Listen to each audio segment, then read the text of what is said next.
kita bukan orang teknik, ya. Tapi bagaimana caranya membuat seimbang, tidak punya latar belakang ilmu-ilmu desainer, kan? Kalau sekarang kan biar siapa bikin dengan dengan desain gampang langsung bisa jadi, langsung keluar, kan?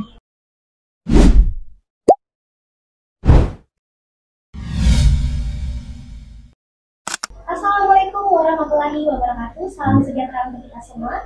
Halo Sobat GoPod, perkenalkan saya Radita Nanda selaku moderator yang akan mempandu jalannya podcast kita pada episode kali ini. Nah, kali ini saya berkesempatan bertemu dengan pencipta dari logo Himalcom, yaitu Bapak Profesor Dr. Muhammad Tamar MPSI. Apa kabarnya Pak? Baik, alhamdulillah. Baik, sepertinya kita sudah bisa menebak-nebak pada episode kali ini kita akan membahas terkait hal apa, yaitu filosofi dan kisah di balik penciptaan logo Himalcom Visi Penahas. Hari ini kita akan membahas atau menyelami sesuatu yang nampak sederhana namun syarat akan makna, yaitu logo. Bukan sekedar simbol grafis, logo merupakan wajah, jiwa, bahkan suara dari sebuah entitas. Di balik setiap lekukan garis, pemilihan warna hingga tipografi yang tampak sederhana, tersimpan filosofi yang mendalam dan perjalanan kreatif yang penuh inspirasi. Baik, di sini saya bertanya, kalau kita lihat sebuah logo, pasti ada makna tersembunyi di balik bentuk dan warnanya. Menurut Prof sendiri, apa filosofi terdalam yang sebenarnya ingin ditampilkan dari logo Himalcom? Sebenarnya Himalcom itu kan ekspresi sebenarnya dari komunitas himpunan mahasiswa pemerintah itu. Salah satu pendekatan dalam ilmu pemerintah itu studi tentang kebijakan. Itulah yang membuat kenapa kita bikin alur gambar dalam bentuk kebijakan itu kan mempertemukan ide dari bawah dan keputusan dari atas, kan itu sebenarnya. Sehingga ilmu tentang itu diharapkan dapat mengkaji hal-hal yang terkait bagaimana pemerintah merumuskan kebijakan secara bermakna dari segi masyarakat Indonesia yang multikultural dan efektif dari segi pemerintahan negara Kesatuan Republik Indonesia. Selanjutnya dalam logo Himalcom ini, Prof, saya lihat ada beberapa simbol yang menarik, seperti 3 panah ke atas, ada juga lingkaran, ada juga logo Unhas di dalamnya. Nah, bagaimana pertimbangan Prof dalam memilih simbol-simbol tersebut hingga akhirnya menjadi bagian dari identitas Himalcom? Sebenarnya kan itu kita di perguruan tinggi kan didasari dengan Tridharma perguruan tinggi. Tridharma itu artinya tiga ranah aktivitas akademika, ya, pendidikan, penelitian, dan pengabdian masyarakat. Kemudian itulah yang menjadi dasarnya kenapa kita pilih 3, karena kita masuk bahwa himpunan pemerintah itu harus aktivitasnya dalam ranah pendidikan, penelitian, dan pengabdian masyarakat. Tidak bisa dipisahkan satu dengan yang lainnya. Bagaimana dengan 3 asas pemerintahan? Karena sejauh ini yang diajarkan kepada anggota Himalcom bahwa 3 panah ke atas ini mengarah pada 3 asas pemerintahan.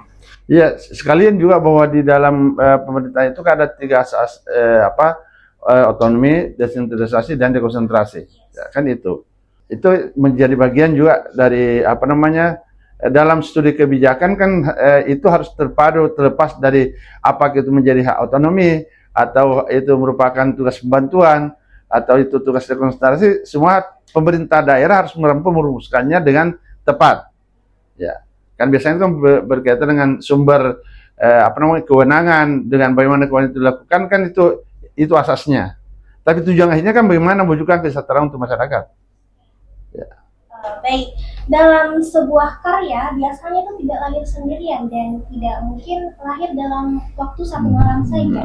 Mari kita melihat ke belakang, kapan ide ini pertama kali muncul dan bagaimana perjalanan panjangnya hingga benar-benar selesai, dan apakah di dalam pembuatannya ini penggagasannya itu memakai ide dari banyak orang. sebenarnya waktu itu kan kita di pengurus himpunan pemerintah itu berbagi tugas. Kemudian masing-masing kita mempresentasikan apa menjadi tugas kita. Waktu itu kalau saya sama dengan Bu Ana, dengan siapa saya lupa, dengan teman yang tim di situ membuat coret-coret lah kira-kira kita bagaimana lambang himpunan pemerintahan. Kebetulan waktu itu juga kita mengambil studi ke mata kuliah tentang kebijakan. Kemudian ada buku yang menarik yang salah satu Hogwarts tentang ilmu kebijakan. Itulah yang kita baca waktu itu, dari itulah idenya sehingga kita membuat logo itu.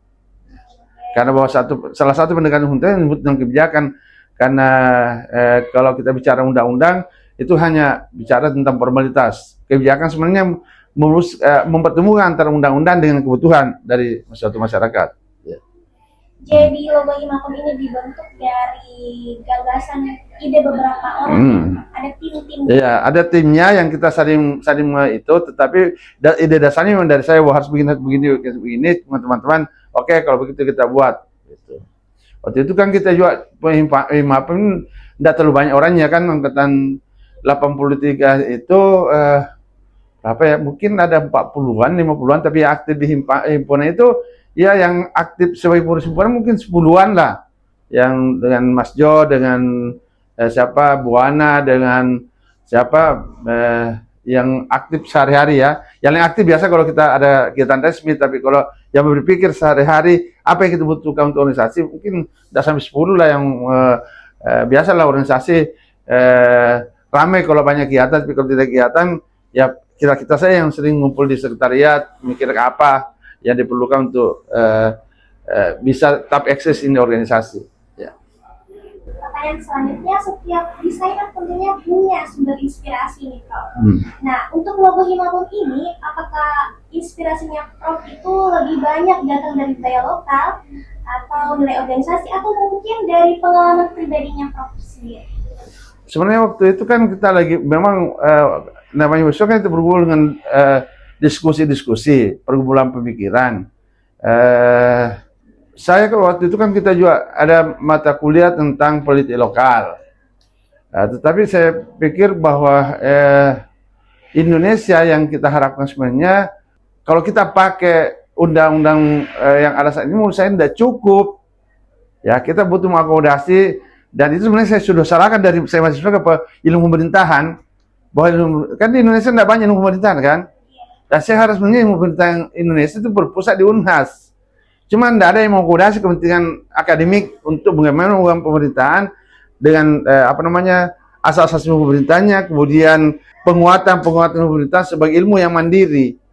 Saya maunya pemerintah itu ilmu yang mandiri, lebih kuat dari administrasi dan lebih kuat dari ilmu politik. Kan adanya di situ, dan diperkuat ilmu negara, putus hukum. Jadi maksudnya pemerintah itu kuat di Unhas karena resources itu ada. Cuma saya tidak tahu apa yang terjadi dalam budaya organisasi yang ada di Sospol. Kayaknya kolaborasi itu tidak terlalu diharapkan. Artinya bukan diharapkan, karena artinya budaya organisasi yang ada di Sospol sampai saat ini masih pakai budaya tradisional, kayak kerjaan-kerjaan kecil, sehingga kalian merasa hebat di komunitasnya. Tidak bisa nah, itu menurut saya kelemahan yang harus diselesaikan.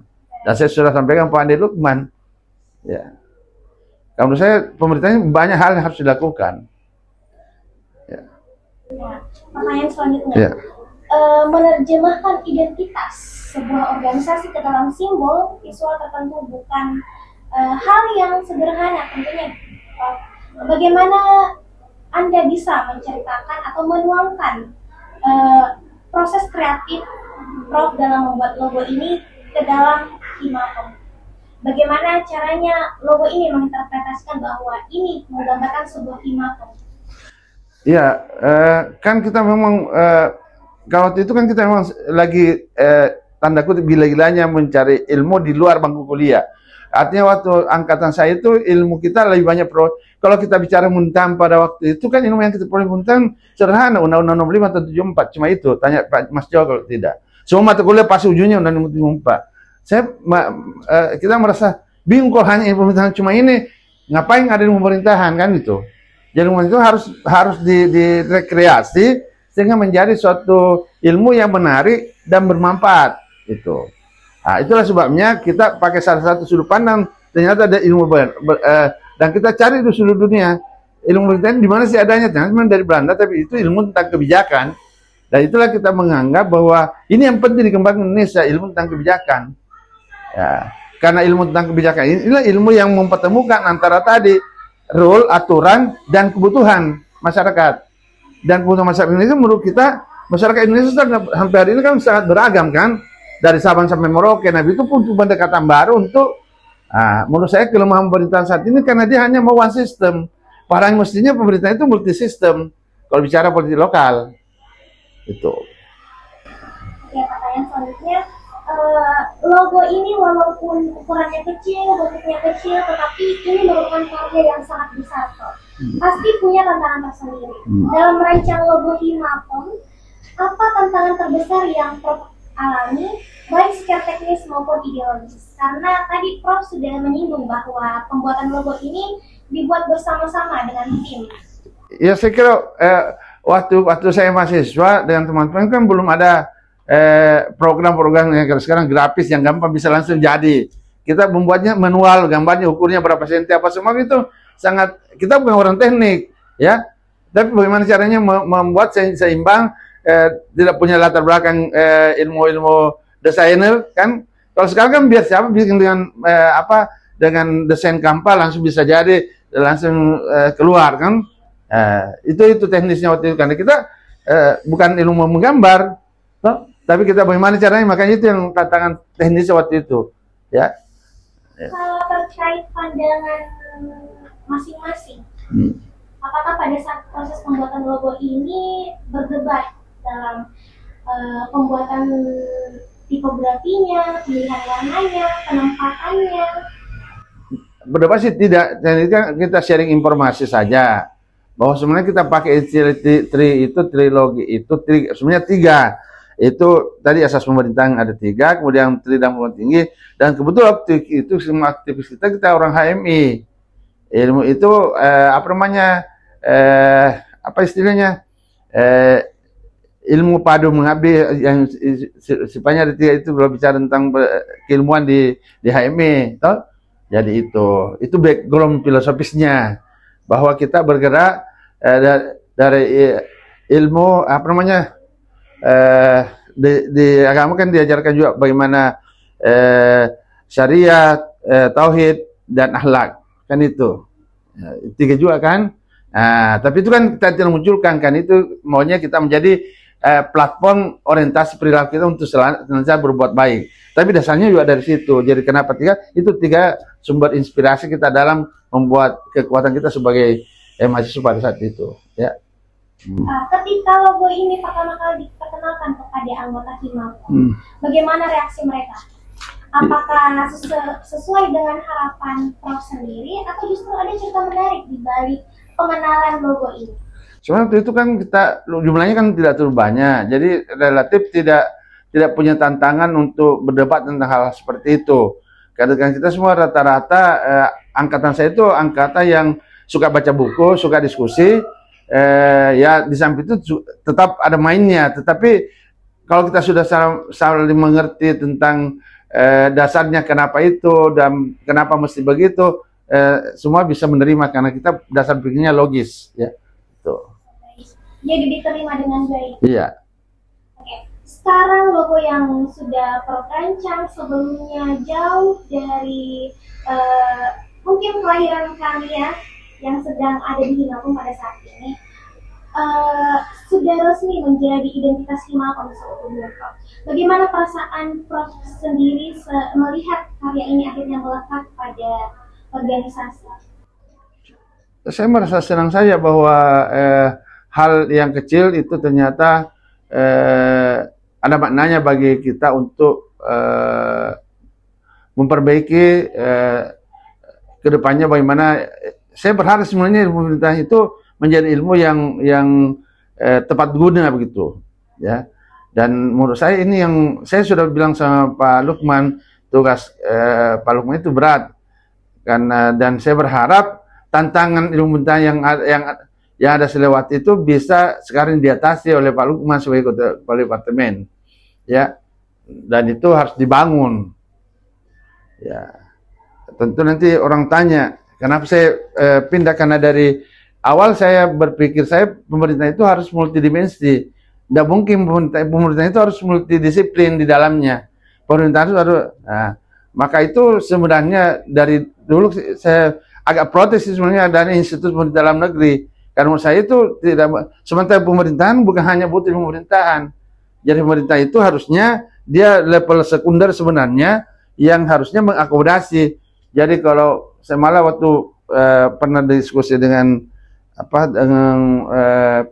Pak Ria, saya bilang ilmu pemerintah yang praktis harusnya level S2, ilmu terapan. Yang maksud saya jadi PDI itu bukan untuk memang terhadap pemerintahan dan mengakomodasi semua ilmu, ya, butuh informatika, butuh teknik, butuh hukum, semua nanti itulah yang diajarkan ilmu pemerintahan, sehingga dia nanti dengan ilmunya, ilmu teknik bisa melaksanakan pemerintahannya, ya, ilmunya ilmu pertanian bisa, ya. Jadi itu sebenarnya ada di pikiran saya. S1 tidak dibutuhkan, dan harusnya pemerintah itu pikiran saya waktu itu dengan waktu pernah mau dibangun pemerintah, pikiran saya sederhana. Mestinya pemerintah itu tidak usah bikin IPN, buka program jalur beasiswa penuh bagi mahasiswa yang sudah semester 5 ke atas, diberi beasiswa sampai selesai dan sudah direkrut jadi pegawai Departemen Dalam Negeri, dan direktur yang terbaik, bukan direktur siapa punya keluarga gitu. Itu sih. Dan pertanyaan terakhir, Pak. Yeah. Logo ini biasanya bukan hanya identitas saat ini, tetapi juga warisan untuk generasi-generasi selanjutnya. Apa harapan Prof terhadap mahasiswa anggota di Himapom Visip Unhas di masa depan ketika mereka melihat logo ini?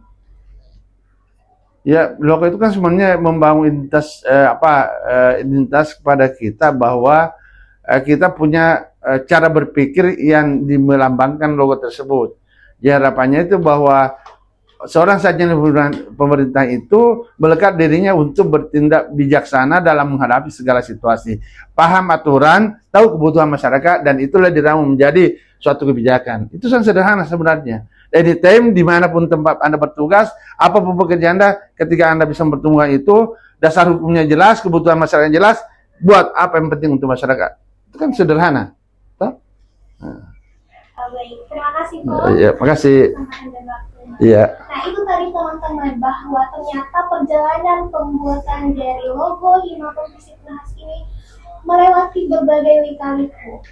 Ternyata didapatkan fakta bahwa logo Himapom Visip Unhas ini merupakan hasil penggabungan dari ideologi beberapa orang yang telah disebutkan tadi. Jadi dalam proses pembuatan logo ada tim yang mengarahkan seluruh idenya yang dituangkan ke dalam sebuah lukisan kecil yang hingga saat ini menjadi karya yang besar. Dan cukup sekian pada pembahasan ini. Terima kasih kami ucapkan kepada Bapak Profesor Dr. Muhammad Tamar MPSI, selaku narasumber yang telah berbagi ilmu dan meluangkan waktunya. Sekian, wassalamualaikum warahmatullahi wabarakatuh. Salam sejahtera untuk kita semua. Jaya Himapomku, jaya Himapom kita, salam merdeka.